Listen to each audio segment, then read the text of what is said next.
अस्सलाम वालेकुम dear students, how are you बेटा जी आज हम एक नया लेक्चर लेकर आए हैं और ये लेक्चर काफ़ी इंपॉर्टेंट है। आइए ज़रा इसके बारे में बात करते हैं।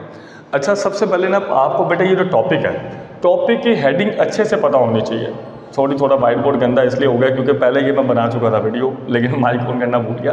तो इसीलिए अभी फ़िलहाल सर आप समझ लो कि अगर आपको टॉपिक की हेडिंग अच्छे से समझ आ गई तो फिर आपको पूरा लेक्चर एकदम बढ़िया समझ आ जाएगा। तो टॉपिक की हेडिंग समझे, इलेक्ट्रोलाइसिस। इलेक्ट्रोलाइसिस बेटा, इलेक्ट्रो का मतलब है करंट और लाइसिस का मतलब होता है सप्लिटिंग यानी कि तोड़ना। तो इलेक्ट्रोलाइसिस का मतलब होगा कि किसी चीज़ को करंट के झटके लगाने हैं और उसको तोड़ देना है। अब सवाल ये किसको तोड़ना है बेटा? तोड़ना है कंसंट्रेटेड मतलब गाढ़ा एक्वियस सॉल्यूशन यानी पानी डालना है ऑफ सोडियम क्लोराइड यानी कि नमक का गाढ़ा पानी लेना है।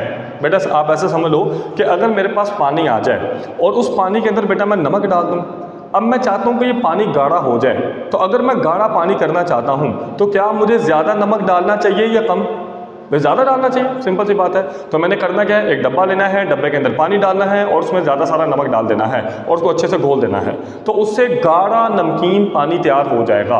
तो ये जो गाढ़ा नमकीन पानी तैयार हुआ, कंसंट्रेटेड सॉल्यूशन ऑफ NaCl, इसी को प्यारे बेटा हम बोलते हैं ब्राइन। तो अब हमें समझ आ गया कि ब्राइन क्या होता है, concentrated solution of NaCl, concentrated solution of NaCl। तो अभी हमें समझ आ गया गाढ़े नमकीन पानी को करंट के झटके लगाने हैं। अब जैसे बेटा गाढ़े नमकीन पानी को करंट के झटके लगाएंगे, जैसे मान लीजिए कि ये बेटा मेरे पास है ब्राइन यानी गाढ़ा नमकीन पानी।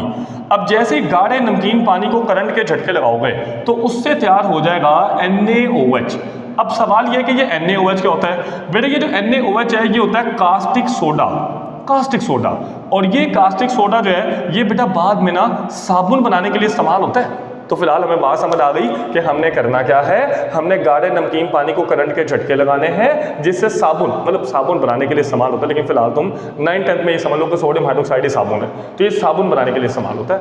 अगला स्टेप बेटा जी याद रखिएगा, इस रिएक्शन को करवाने के लिए हम इलेक्ट्रोड्स का भी इस्तेमाल करेंगे और वो इलेक्ट्रोड्स होंगे इनर्ट का मतलब क्या होता है, नॉन रिएक्टिव, एक ऐसी चीज़ जो रिएक्शन ही ना करती हो, और वो है ग्रेफाइट और प्लेटिनम। अब वो क्यों, वो हम जरा बाद में देखते हैं। फिलहाल हमें बात समझ आ गई, हम एक डब्बा लेंगे, डब्बे के अंदर ब्राइन डाल देंगे, उसको करंट के झटके लगाएंगे और उसमें से साबुन तैयार करेंगे। क्लियर है? अब आगे देखिएगा बेटा, ये डब्बा आपको नजर आ रहा है, ये एक डब्बा है। इस डब्बे के अंदर मैंने गाढ़ा नमकीन पानी डाल दिया, ये जो आपको ग्रीन कलर का नजर भी आ रहा है।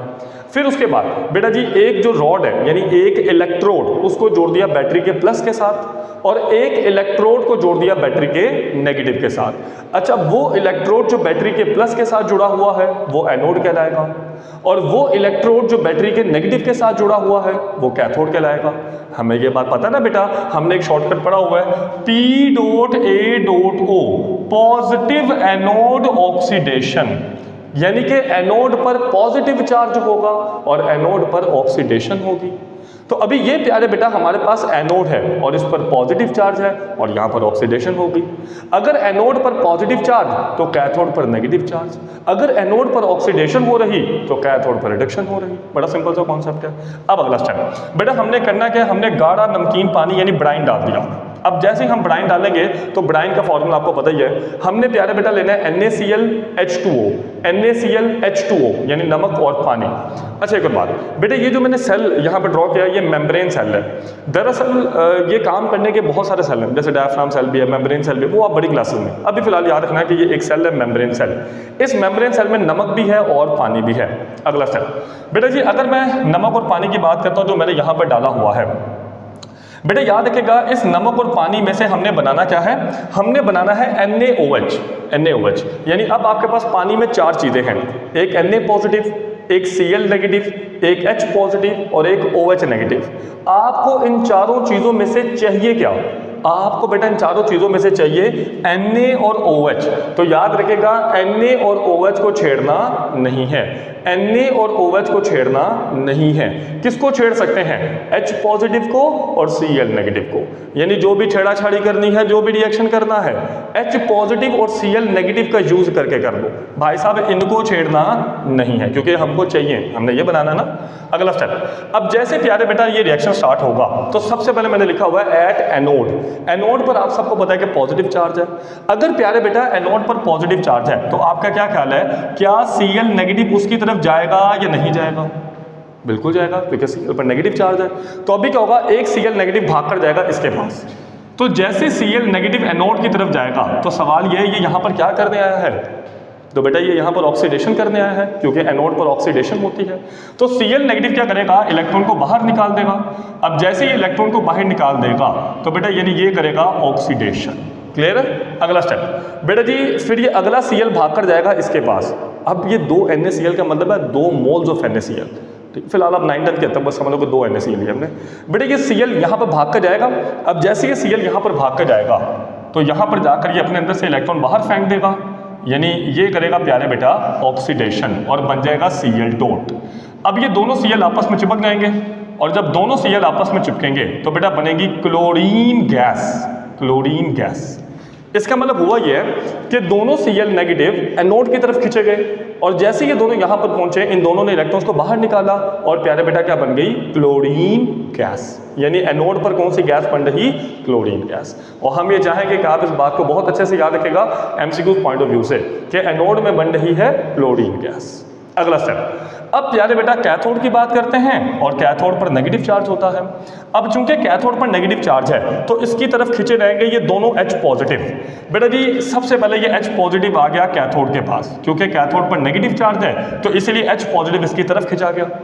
अब सवाल ये कैथोड पर क्या करने आया है भाई साहब, अगर एनोड पर ऑक्सीडेशन हो रही है तो कैथोड पर रिडक्शन होगी। सिंपल सी बात, रिडक्शन मतलब इलेक्ट्रॉन को खा लेना, इलेक्ट्रॉन को गेन करना। तो अभी क्या होगा, H पॉजिटिव यहाँ पर आएगा, एक इलेक्ट्रॉन खाएगा और बेटा बन जाएगा H डॉट। फिर अगला भी H पॉजिटिव इसकी तरफ आएगा, अगला भी H पॉजिटिव इसकी तरफ आएगा, एक इलेक्ट्रॉन खाएगा और बेटा बनेगा H डॉट। फिर ये दोनों H डॉट आपस में चिपक जाएंगे और दोनों H डॉट के आपस में चिपकने से बनेगी हाइड्रोजन गैस। तो इसका मतलब यह है कि कैथोड पर कौन सी गैस बन रही है, हाइड्रोजन गैस, और एनोड पर कौन सी गैस बन रही है, क्लोरीन गैस। अच्छा अब आपके पास बचा क्या, दोनों Cl तो इधर भाग गए, दोनों हाइड्रोजन इधर भाग गए। अब आपके पास बचा NaOH NaOH, यानी 2 मेरा प्यारा बेटा आपके पास बचे हैं Na, 2 आपके पास बेटे हैं Na और इसी तरह प्यारे बेटा 2 आपके पास बचे हैं OH। अब जैसे प्यारे बेटा 2 Na 2 OH आपस में चिपकेंगे तो बनेगा 2 NaOH। क्लियर है? तो यूं बेटा हमारे पास साबुन तैयार हो गया। अभी सवाल ये कि हमने मतलब किया क्या, हमने सबसे पहले 2 NaCl लिए, मतलब 2 NaCl, हमने 2 पानी के मॉलिक्यूल लिए, मतलब 2 मोल, या आप ऐसा समझो 2 पानी के मॉलिक्यूल, 2 NaCl 2 पानी। जब करंट के झटके लगे तो बनी क्लोरीन गैस, हमारे पास बनी हाइड्रोजन गैस, क्लोरीन गैस बनी, हाइड्रोजन गैस बनी और हमारे पास बने 2 NaOH, 2 NaOH। इसका मतलब अब हमें बहुत ही बढ़िया सा बात समझ आ गई। क्या समझा हमने, डब्बा लेना है, उसके अंदर नमक वाला पानी, गाढ़ा पानी डाल देना है यानी ब्राइन, उसको करंट के झटके लगाने हैं।